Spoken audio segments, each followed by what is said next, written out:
Hey babies, hey babies, hey babies, hey babies. Hi everyone, hi everyone, hi everyone, hi everyone, hi everyone. My favorite player's injured. Hi everyone. Oh no, everybody. Guess the Gretzky chase is off for now. That stinks. I mean, week to week is better than month to month or season ending. Yeah, and you can't read anything. I'm gonna go into greater detail into this later, but you can't read anything into what they say about hockey injuries because they won't tell you what it is and they don't have to. The reporting in the gambling era, I'm actually surprised they don't force people to report exactly what's going on with people, but they don't. They're just going to obviously as a lower leg / knee injury, and that's it. And that's it. That's all you're going to get.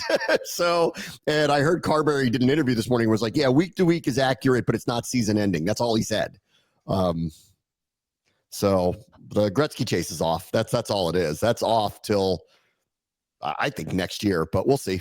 We'll see. I don't know about till next year. I mean, look, I went through this on my show yesterday. This is the way the schedule breaks out. They play like 9 games over the next 3-ish weeks.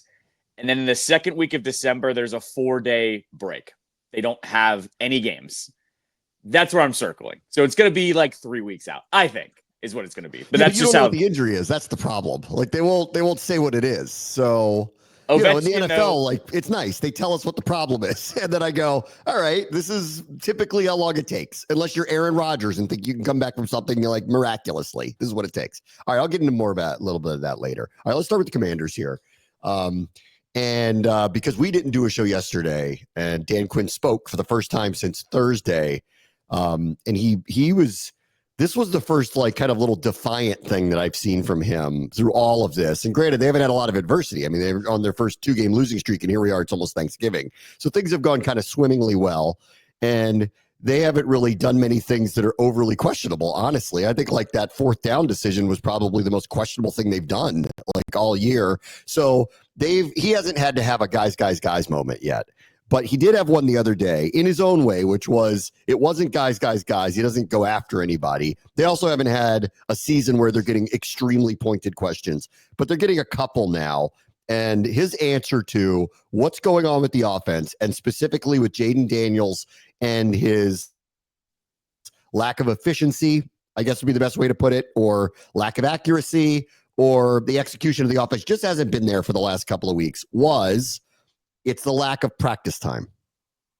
So this is the first time I got to buy something they're selling, because everything else that I've heard, actually most of the time, like in the past, when they've said, we're okay with this, we're okay with that, you got to, believe it when I see it.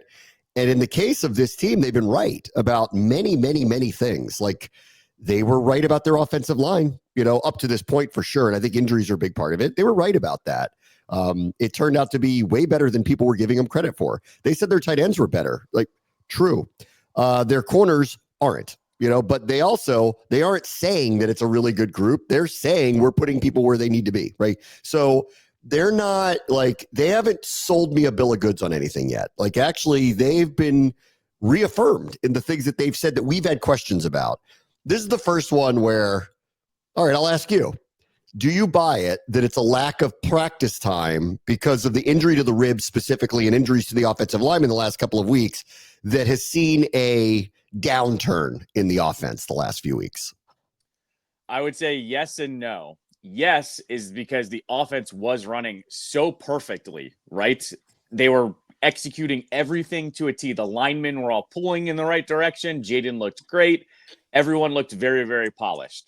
Now, when there's lack of practice time, is there going to be a downturn? Yes. Did I think the downturn would be this much? That's where I'm kind of questioning it a little bit too. And the factor in here with Jaden too, of him piping in and saying he's not hurt either, it does make it seem like they're doubling down on that, right? That they're not trying to, make it an injury or a one-person excuse, that it is everybody. And granted, I've seen it a little bit from everybody, but I think the one that's most concerning has been Jaden so far.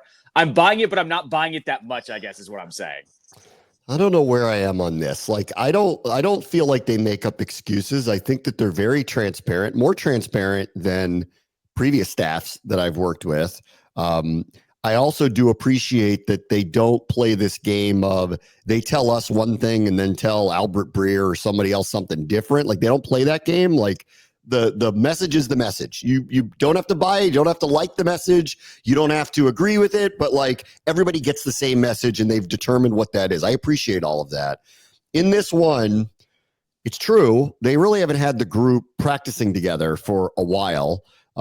Daniels, we didn't know if he was going to play against the Bears. Then he did. He was clearly marginalized by the rib injury.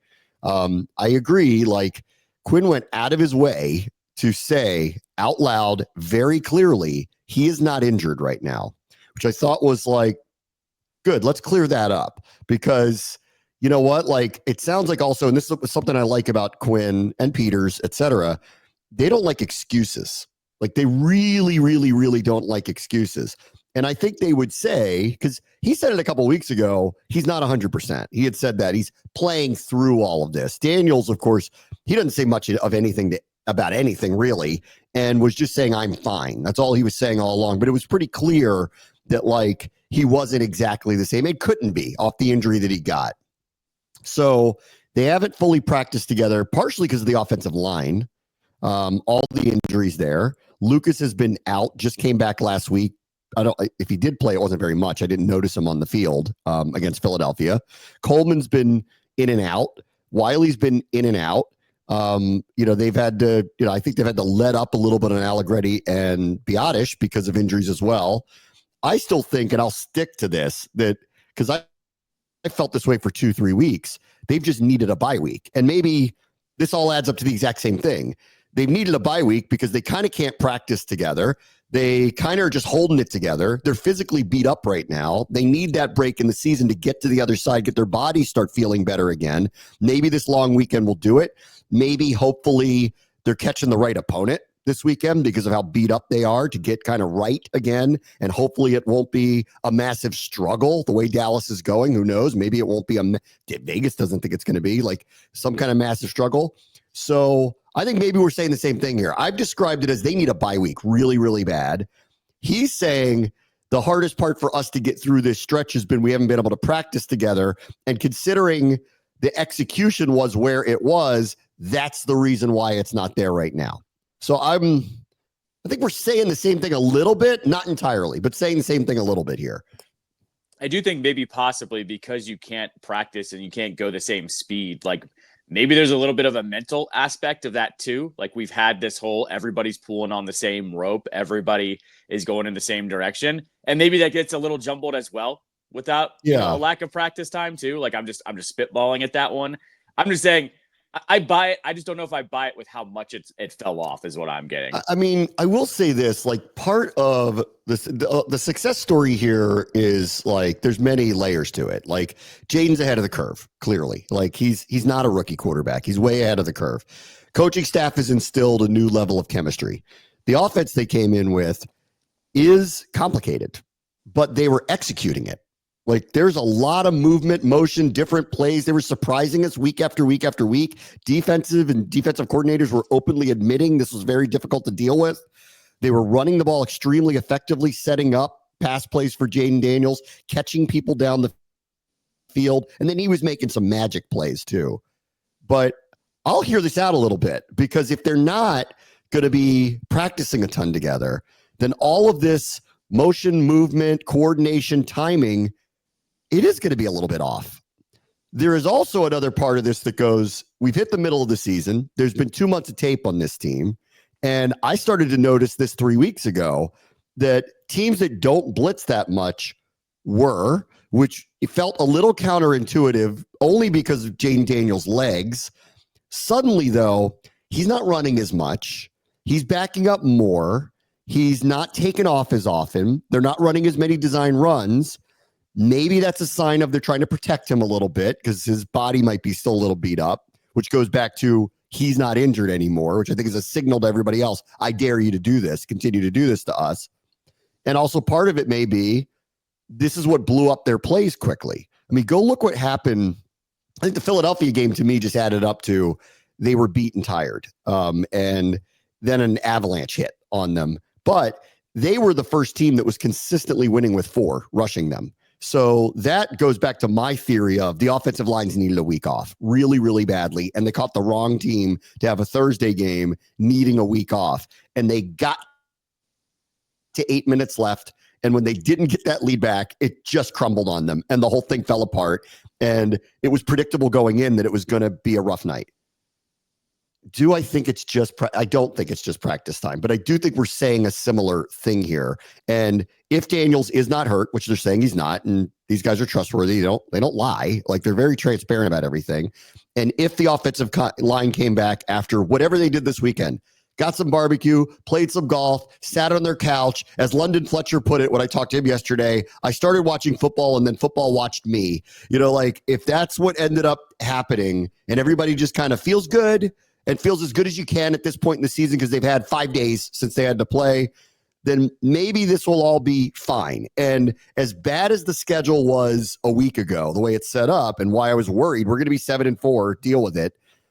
The schedule's opened up all of a sudden before they get to their real bye in a way that, man, we lived this a year ago where the Cowboys are. We lived this. Like, they are cratering. They are falling apart. They are in terrible shape. We don't know how many of their players are not playing. I don't know if Zach Martin's playing. I don't know if Jake Ferguson's playing. They got hurt the other night. We already know DeMarcus Lawrence, I believe, is going to be out. Like, they're missing. Brandon Cooks didn't play the other night. All these other starters haven't played. And you think we had an avalanche hit. They've had it happen for a month to them. To the point, by the way, of Quinn talking about the practice thing, it does this thing that they did early on in the year. Remember, I've talked about this with him and Peters, where remember they came out after the last preseason game and all of a sudden we're like, hey, we think we're going to be pretty good. And we were kind of like, why did you just put the expectations of the team, like that before week 1, right? Now what Quinn is doing, though, is he's saying, oh, we haven't had this practice time.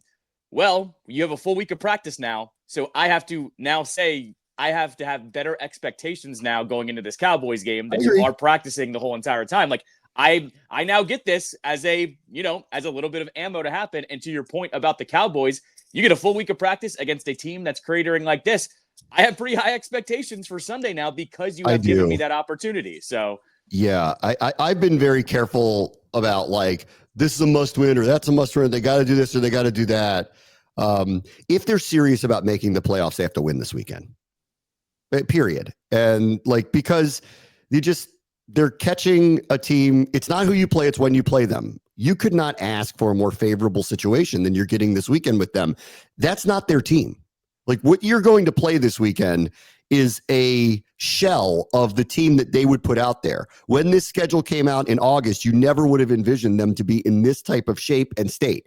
Could I have envisioned them being, nitpicked over their record because it wasn't going to be as good as it's been, and all the other kind of funny stuff that was going back and forth with Jerry and Stephen A. and the world at large that, like, is now wondering what all in meant and all that stuff? Yeah, sure. Like, that was totally predictable to me. What you can't predict is this level of injuries that have occurred and the lack of execution in and around it.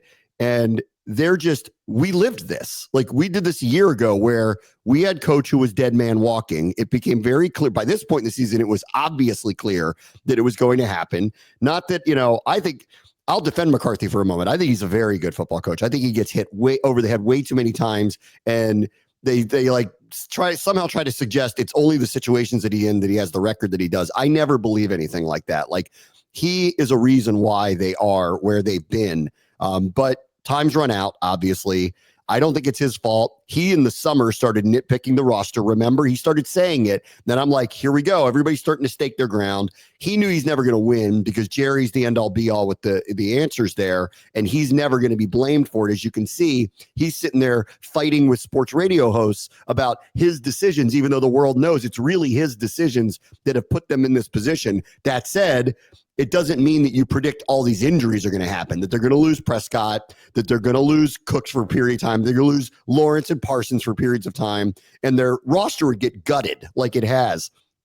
It's added up to, this is the first time, because they're beyond a wounded animal. You have to beat them. And this would be, I know Washington hasn't played particularly well in the last week, but I'm sorry, it's the NFL. And if you're a serious team, you win this game. You're at home against a team that is just not even remotely close to the roster you would expect to get. You cannot lose, period.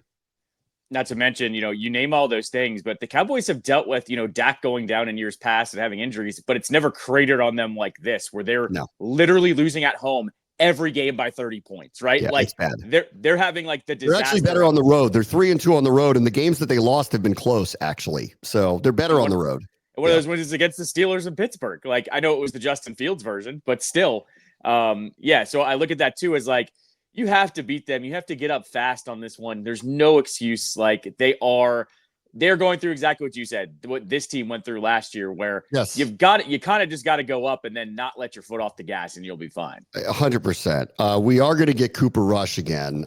They did announce today that he is going to start again. Not that I'm surprised, but I think some people in Dallas are probably going, why don't you give Trey Lance a look? At this point, the season's kind of over. You know what Cooper Rush is. Don't you want to find out what you got with Trey Lance? And to that, I would just say, bring it on, because this guy's actually fine. Like he's clearly not going to turn into Tom Brady, but he's fine. Like, he threw for 350 yards the other night. He's not actually going to be in a massive problem for them. They're just too beat up, and their offensive line, especially if Zach Martin doesn't play and Guyton doesn't play, and they can't run the ball, and CeeDee Lamb is shooting music videos after losses. He's checked out. I mean, the whole thing's checked out. We lived this. He's checked out. Then I actually feel for this dude, because he's probably trying to make a case like, here I am, and I can show you that I'm a viable, more than backup quarterback, and it's going to crumble on them. Washington needs to win. And honestly, if you want to put Trey Lance in, go for it. I'm all for seeing that as well. But he's actually fine. I actually don't think that he's a problem for them at all. I mean, that is what McCarthy said yesterday, that there is a package now for Trey Lance. So I don't know how often we're going to see him, but I'm with you. Bring him on, because how bad do you have to be that you have not overtaken Cooper Rush yet? I get it. He's okay, but you're a top 5 pick, man. So clearly it's not going well there for him either. Okay. What other topic? So I saw the interviews with Jerry the other night too. He, even in his wildest dreams, never thought it would get like this. It's been bad with them in the past through the years of his ownership, but this is boy, you got to go pre-Romo to get to one of these. They haven't had one of these in a while. They went sour in the middle, the 20 teens, there, and they had to make changes, and they did. But this is what happened to us a year ago, and I haven't seen this with Dallas in a while, where it's just totally cratered, crumbled, and everybody's gone sideways, and people probably aren't even looking at each other in the eye. And I bet you those tours aren't as popular anymore this last couple of weeks. You didn't have to worry about all that. Anyway, Stephen A., of course, huge critic of it. Even he, at this point, I haven't seen many cackling videos from him, because this is it gets to the point where you're just piling on. And we've talked about this for a while, where Jerry I've put it diplomatically, he's lost his fastball, is the way I would put it. It's not that he can't conduct these interviews, but they're getting weird, awkward, word salady, and then he'll say one thing and it doesn't jibe with what they're actually doing, but he doubles down on it. He won't explain anything in a way that makes any sense. It's very Trumpy, just I did this, and if it didn't work, he doesn't care. He's just I don't care. I know I'm right, is the kind of attitude about it. And I've described it nicely as, I think, and this is actually kind of sad, because I think he's one of the great characters in sports history. It does feel like he's getting old, and we're watching it in real time, not unlike what happened to Biden at that debate, where you watch this and you went, oh, that's it, man. That's it, Grandpa. It's time to go to the lunchroom and get your meal, and we'll come visit you. It's lovely. I don't think Jerry, but it's clearly creeping that way. It really is. Well, whomst amongst us wouldn't want a combined candidate of the best and worst of Trump and Biden? I mean, everyone's signing up for that guy to lead $1 billion organization. So, yeah, I mean, that's where we've landed with it. And not only that, I told you this. Usually he was a 2 out of 3 guy. Nail the draft, nail his extensions, maybe free agency, whatever. Or they do good in free agency, or they make some questionable draft picks, but hey, some of those contracts, whatever. This is the first time I can remember where it's what are you doing in all aspects of your team? You don't sign anybody and you say it's going to be all in on free agency when everybody's going, I don't know, that Derrick Henry guy could probably help your offense a bunch. And you go and sign Zeke again. And then you and I talked about how he held out over the holdouts when it came with Dak and with CeeDee Lamb, when a smart business guy like Jerry used to be would just think, I just need to get this done early because I'm going to save money the earliest I do it. And instead he waits until the week before the season. Like, it's just a constant set of misses. And like you said, now every week his hits are must listen because he's going to say some nonsense. You have to listen to it. They're getting weird. Yeah, he's sounding like he's lost his fastball a little bit. Like it's just not quite, the back and forth is a little like, are you on the same page with us? Like, what, it sounds a little old man. And he is, 80 something, right? Isn't he? He's something like, or 70, late 70s or something like that. And he, honestly, like the aging, it looks, you could see it on him a little bit. And it's sad. Like, I'm not trying to, jump on him or anything like that, because like, I'd like to be respectful of people as they age. And but it's pretty clear, like things are going a wrong way. So here's how Stephen A put it. I'll play this for you. We'll see what you think about all of this. And when I say this, I'm getting very, very worried about Jerry Jones, because the only thing that's worse than the team's play is his press conferences, or whatever you want to call it, when he's in front of the reporters, where he says one thing after another after another. I find myself thinking about, Joe Biden before he backed out of running for re-election. And he's only 1 month. I think Jerry was 1 month older than President Joe Biden, for crying out loud. I remember when I was on the airwaves, literally, guys, 9-10 months ago. And I was like, he can't be the nominee. You ain't gonna make it to the Democratic National Convention. Y'all got to change. Y'all got to do something to change. And I'm looking at Jerry, and I find myself asking, where the hell is Stephen Jones?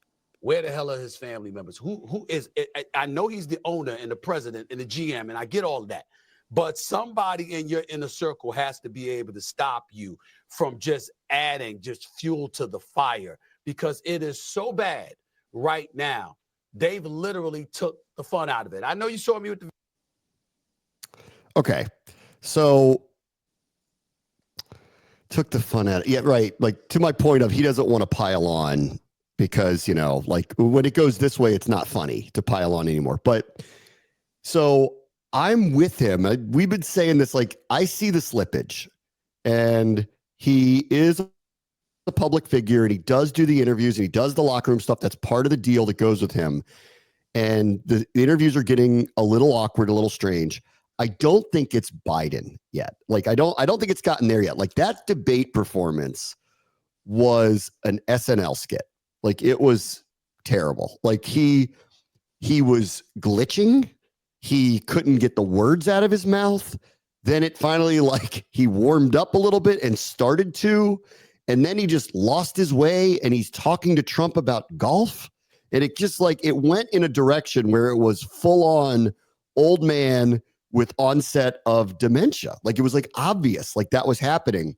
I don't see that here. I don't agree with him on where's the family members. Like, I don't see that. Like, he's not saying crazy stuff to women or totally glitching out or like doing the weird old man things where you go, okay, man, maybe you shouldn't be in front of a microphone anymore.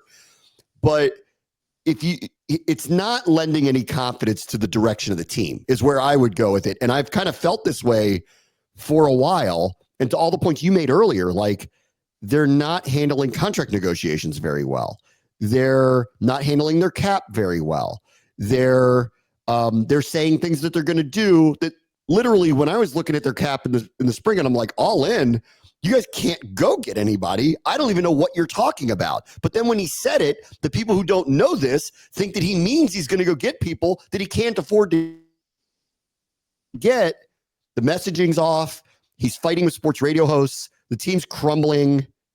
It's it's heading in that direction is the way I would put it. Yeah, like you're saying, like, oh, he wasn't saying anything like too insulting. I don't know, man. Like, he was telling radio hosts, I can do this hit with anyone else, like kind of threatening his hit. So like, yes, when you're doing things like that, you're starting to lose your mind a bit. A bit is what I'm saying. I agree. Like, That's what I'm saying. I think it's heading that direction. I agree.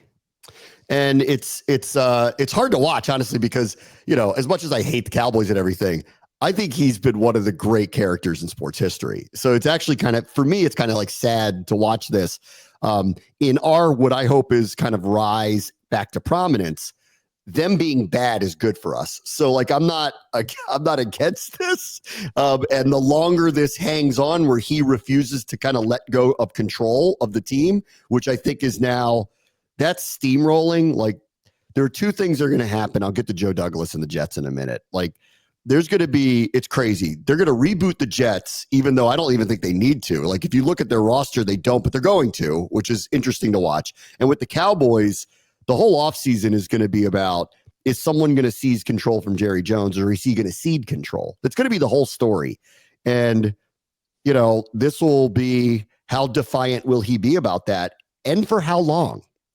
Because to go back to the point of, like, yeah, I see the slippage. Yes, I think things are different. Clearly, they're not running the team particularly well like they used to. And you know, don't forget, last year they won 12 games. It's not like they've been crappy for a long time. They haven't. That's a lie when people say that about them. They had 3 straight years of 12-plus wins. We haven't had one of those since the early 90s. So, you know, shut your face with they've been terrible. They haven't been, actually. But the slippage has come. It's happened fast. It doesn't feel like it's going to get fixed very quickly. But the larger question will be, how long is he going to hang on and not let anybody take over the team?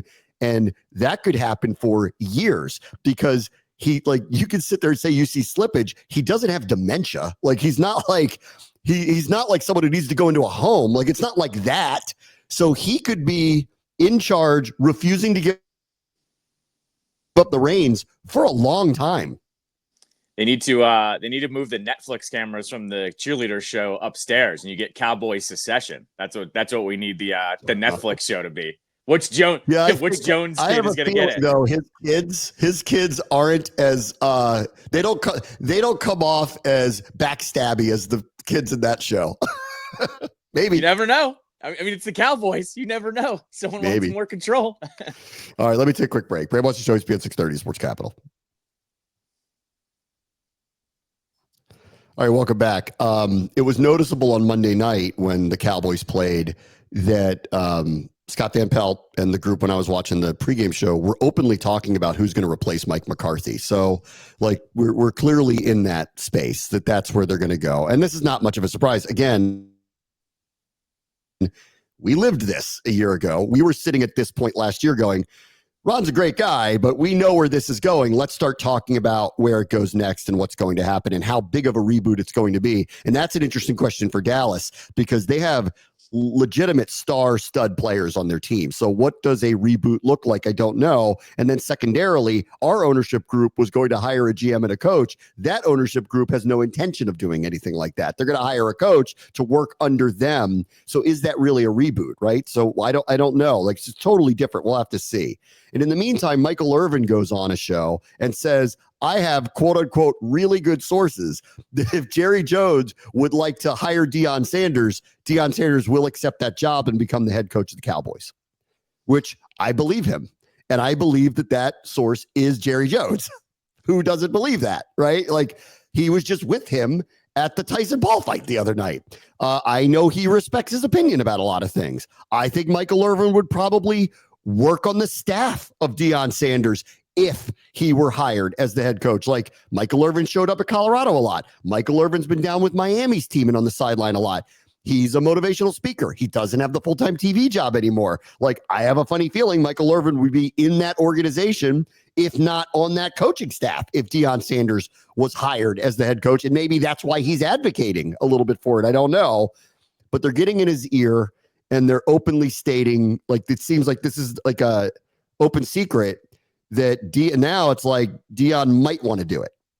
And I understand why. And I kind of get it. I also have heard that Deion, if he's going to do this, wants to go where his son goes. And the last time I checked, They just signed Dak Prescott to a massive contract extension. So how in the world could they draft Shador and have Dak? That doesn't seem like that's going to work out. Well, how much could Dion maneuver down teams, right? Like, we all know he's going to try to manipulate where Shador goes. So this does turn into like a how high would the Cowboys have to move to try to get him? And then what do they do with Dak? I don't know, but trade him. It's a trade. That's right. It's a trade, and they're going to eat a humongous amount of dead money, but it's a trade.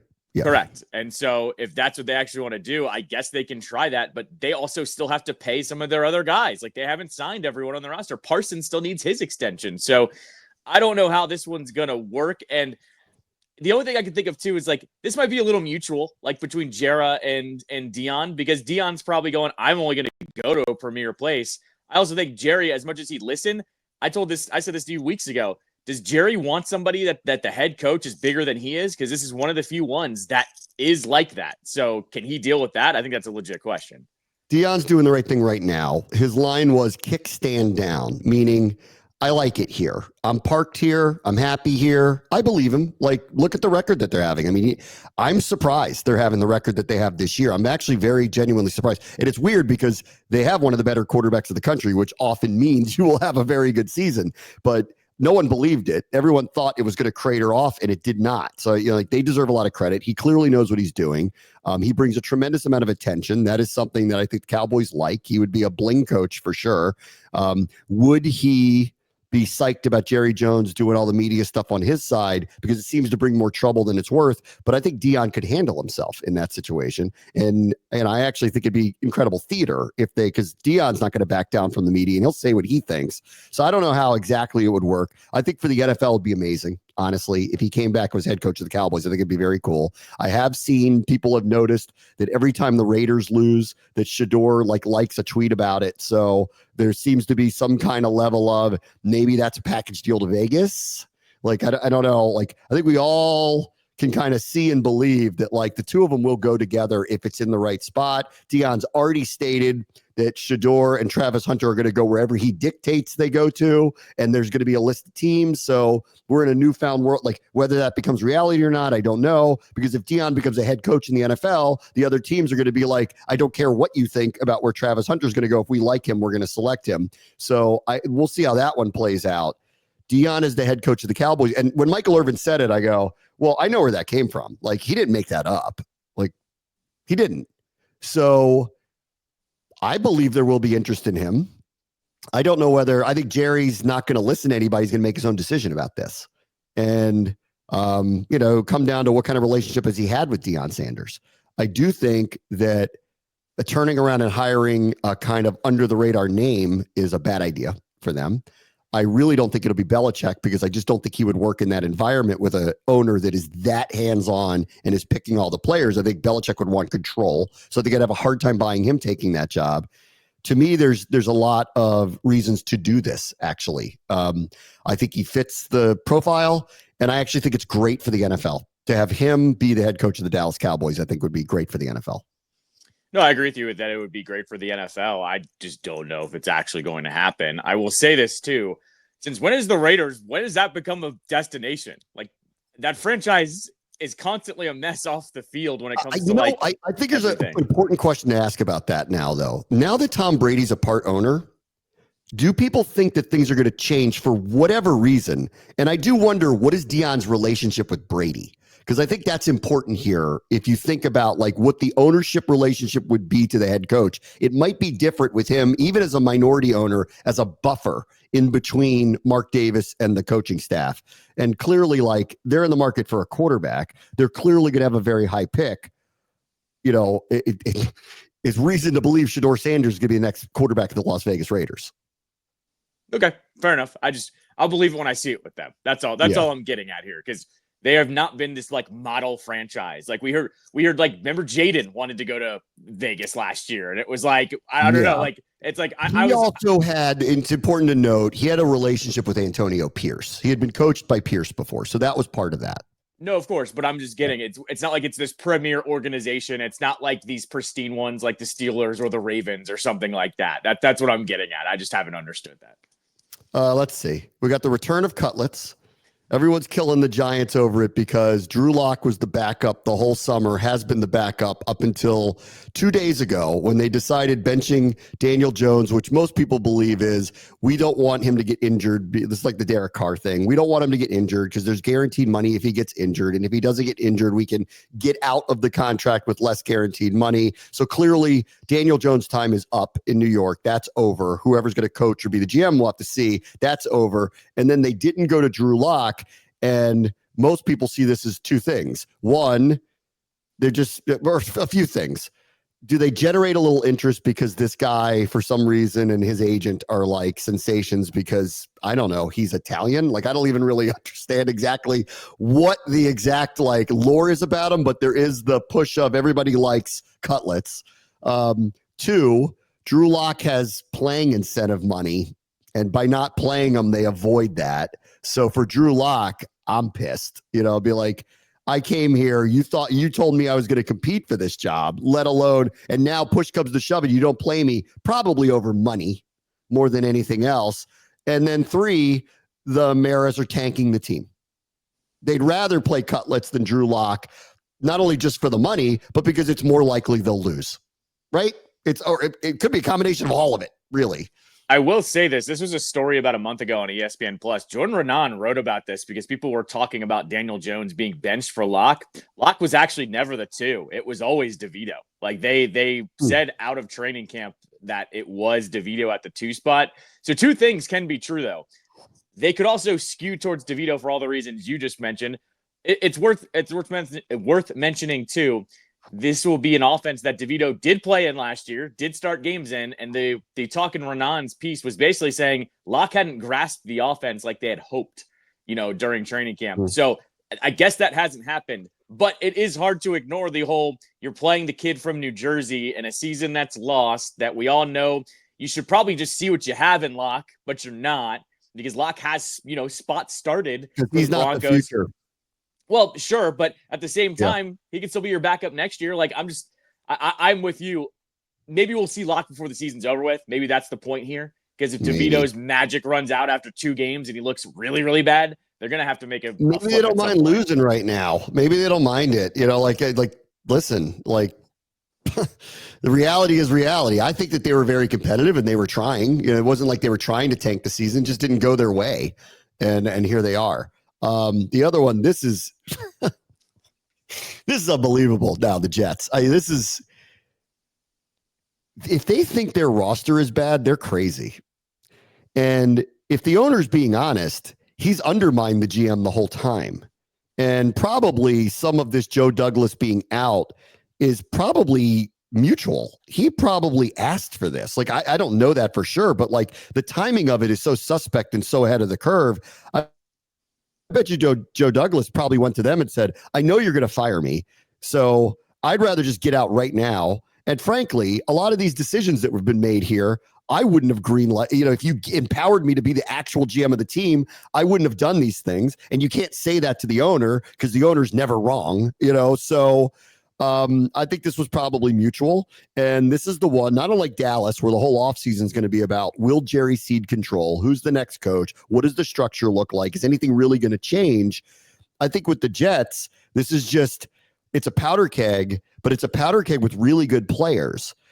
And I don't know how many of those really good players are going to be fed up and want to leave. I don't know how many of those really good players are just going to be dealt because they reboot.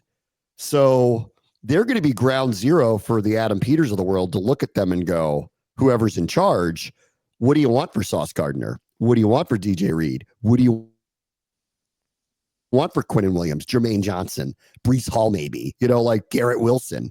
It doesn't mean they're going to trade any of these guys, but they might.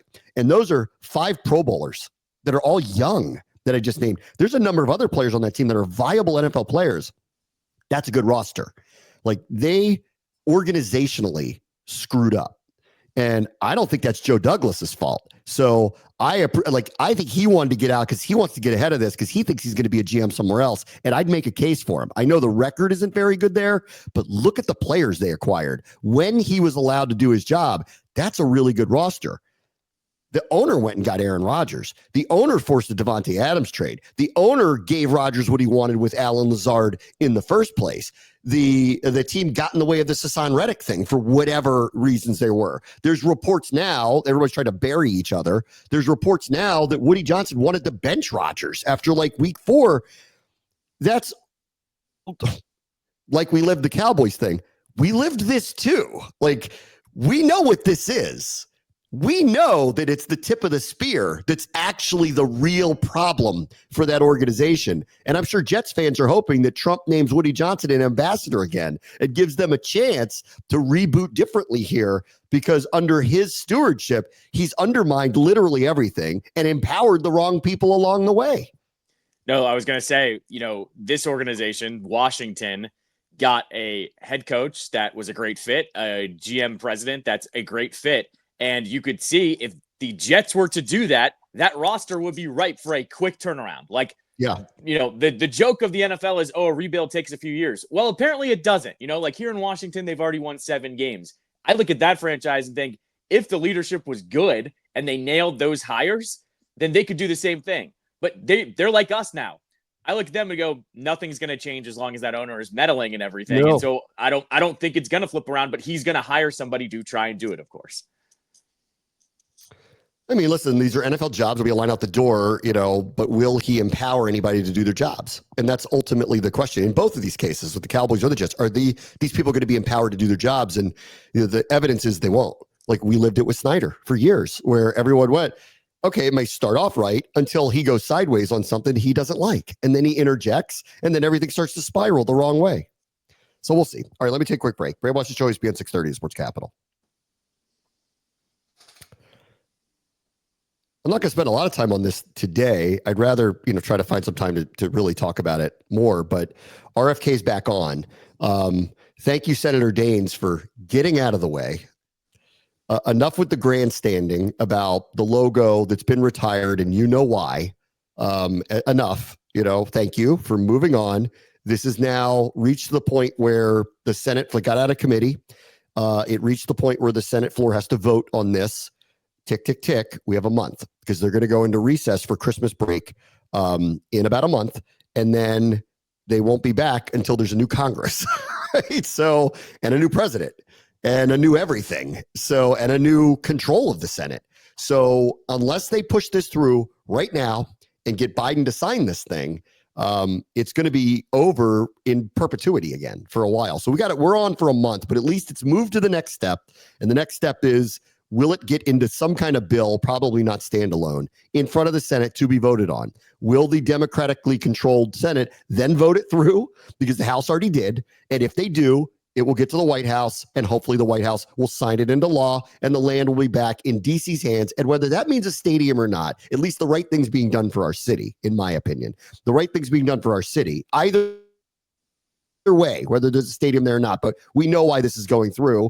And so hold your breath, people. We got about a month to figure out a couple of pieces of red tape to cut through. And if we do, then it's really on for the negotiations to get RFK back. Yeah, we've been saying it for years. There's layers of red tape. Well, that was a big layer that they went through yesterday as well. And with Senator Daines, too, I don't know if you saw some of his quotes. He said it was good conversation between the family and the franchise. And so that it was in good faith that, he was going to let it pass, essentially. So we'll see what that means, if anything. And that was the quote there. So good one. Good job, pal. Thanks, buddy. Yeah. All right, let's get back to Ovi here. They're calling him week to week after the injury. Let's take a look, Callow. Let's try to figure out what in the world happened here. Here we go. Let's watch. Let's see. The amazing part of this is when you keep looking, I've looked at this 8,000 times, and I go, it doesn't even look that bad. And as you know, Russian machine never breaks. So when they said week to week, I went, oh God. And then I've watched this replay so many times, and I'm like, and what happened exactly? Like, I can't even really tell. It's clearly, I won't say clearly. It's got to be something with his knee, because if this was just a shin on shin hit, that's a bruise or a slight fracture if it was that bad, but it wasn't that high impact. It's got to be some kind of knee sprain. It's the only thing I can think of that would make him go out week to week. And look, let's be honest here too. You're right. Russian machine never breaks. He might recover from this faster. I also think the team's going to be overly cautious. I said it at the beginning of the show. 100%. There's about a 3-week period that they have with a lot of games, and then they have 4 off days. It's a Sunday, Monday, Tuesday, Wednesday off period for them the second week of December. I'm circling that as the time that if he's not back within these games, that they'll ramp it up and he'll be back, literally in less than a month. So like initially when I first watched it, I'm like, did he get caught with a skate in his lower leg and get a laceration because of the way it looked? And I agree, though, now I think it's a knee injury. And because they're saying it's not season ending, it's clearly not ACL. So that's the good news. And it must probably mean it wasn't a completely torn meniscus. That also would likely be a season ending injury. So, me, fake doctor over here, I'm going with this is an MCL injury. And if it's torn, it's 4 to 6 weeks. If it's not, then it might be sooner than that. And he also, one of his odd superpowers is he doesn't get hurt. And even when it looks like he might get hurt, he seems to come back from these things. At his age, at some point that ends, and that worries me here. But I will just say this, I'll hot take this for you for a moment. He's not breaking the record this year. So now that's over. In my opinion, that's over. He might get close, but it will not happen. Like, the way he was going, I was bought into, he's actually going to do it this year. I can't believe it, to the point where I was looking at tickets for games against the Flames in like March, because I'm like, oh crap, let's try to time this thing out and see if I can get into the stadium cheap now when he does it and get lucky. I'm glad I didn't buy him. I don't think it's going to happen now. And even if he comes back sooner rather than later, he's clearly not going to be 100%, and he's going to have missed a lot of time, and he's going to have to get back up to speed. So hate to break it to everybody, but he's not breaking that record this year. He was on an unusual pace to do it anyway at his age. So I thought it would be a slowdown. There was no way he could keep up that pace. Now I'm pretty convinced we're going to have to get to next season before he actually breaks this thing. I couldn't disagree with you more. He's still going to do it. It's week to week. It's not month to month. I'll bet you on this one. Dinner. I bet you dinner on this. He doesn't do it this year. Okay, that's fine. I'm not going to doubt the guy that has had so consistent seasons where half of a season last year is the outlier. I'm just not counting him out like that. Not to mention knee injury last year. Okay, but tired. Okay, the guy doesn't. But here's the thing with Ovechkin: when he is hurt like this, he doesn't come back and doesn't look the same. He comes back and he's fine. So he also already banked 15 goals. His pace was already way off base to break the record. Anyways, he'll be fine. He's still going to break it this year. I guarantee it. All right, mark my words. 2025, in the fall to the winter. That's when it might happen, assuming he comes back healthy from all this, which I'm really hoping obviously happens. All right, everybody. Talk to you tomorrow. Pray watch the show. ESPN 630 Sports Capital.